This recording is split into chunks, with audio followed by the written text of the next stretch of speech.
All right, we're going to try line number 1 now. All right, Doc, are you on the air? Yes, I am. Hi. Dr. Doug. Thank you. And your call tonight. Yes, it has to do with the food laws. This time of year, there are a lot of get-togethers and a lot of stuff laid out on the table. Tonight, I even saw something I'd never seen before, a deviled egg with a crispy piece of bacon sticking out of it. Yeah. And having read Leviticus, I know that pork and shellfish and knowing something about biology that all these animals are scavengers, and if it was toxic back then, it stands to reason to me that it's toxic now. And when I try to bring this Leviticus up, they say, friends and say that had to do with the Jews and that Paul changed all that, but I don't think Paul changed the biology of these animals. I don't know what to say to these individuals scriptural-wise. Well, let me give you a couple of thoughts, Doc. First of all, the distinction between clean animals and unclean animals goes back before the Jews. You'll remember that when God told Noah to take the animals on the ark, everybody sings the song that they came 2 by 2. But if you read it in the Bible, it says the unclean animals came by 2. The clean animals came by 7s. So, yes, I said that. Now, was Noah Jewish? Because everybody in the world's related to Noah today, right? The whole world was repopulated by Noah and his family. So yes, God even told Noah there's a distinction. The daughter. What's that? In-law.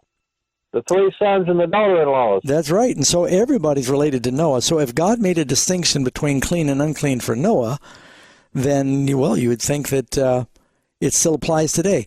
You know, there's another verse you can read in Acts chapter 10 where when Peter has this vision and this sheet full of unclean animals comes down from heaven, God says, arise, kill, and eat. Peter says, not so, Lord. I've never eaten anything common or unclean. Now, this is 3.5 years after Christ has died.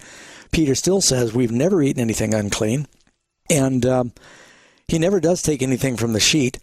Later, God shows him the vision is because he should not call the Gentiles unclean. And Peter says, God has shown me not to call any man common or unclean.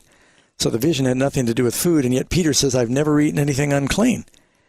And then you can read in Isaiah chapter 66, it says, for with fire and with my sword I will plead with all flesh, and the slain of the Lord will be many in that day. And it says, those that sanctify themselves and purify themselves behind a tree, eating the abomination, the mouse and the swine, are going to be consumed by the Lord when he comes. So, I mean, here it's saying that it's comparing eating pigs with eating rats or mice.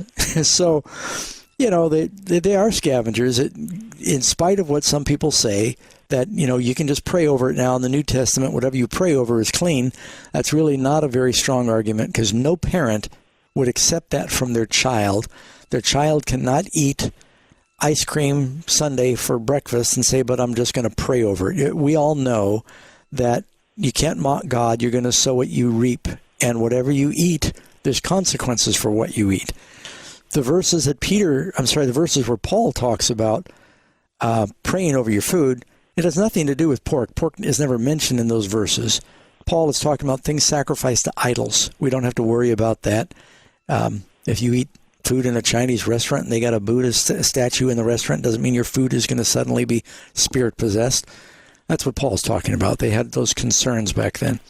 So you're on the right track. Hey, you know, I've got a study I can send you, Doc, for free. All right. And it's called God's Health Plan. And it's got all the verses that you're looking for in one study. Would you like a copy of that? I sure would. All right, just dial this number. It's separate from this studio number. It's an 800 number, 835-6747. 800-835-6747. Ask for God's free health plan. They'll send it to you for free, and nobody will pester you. Hey, thanks so much. God bless. Thanks for your ministry. I appreciate it. Thank you for your call.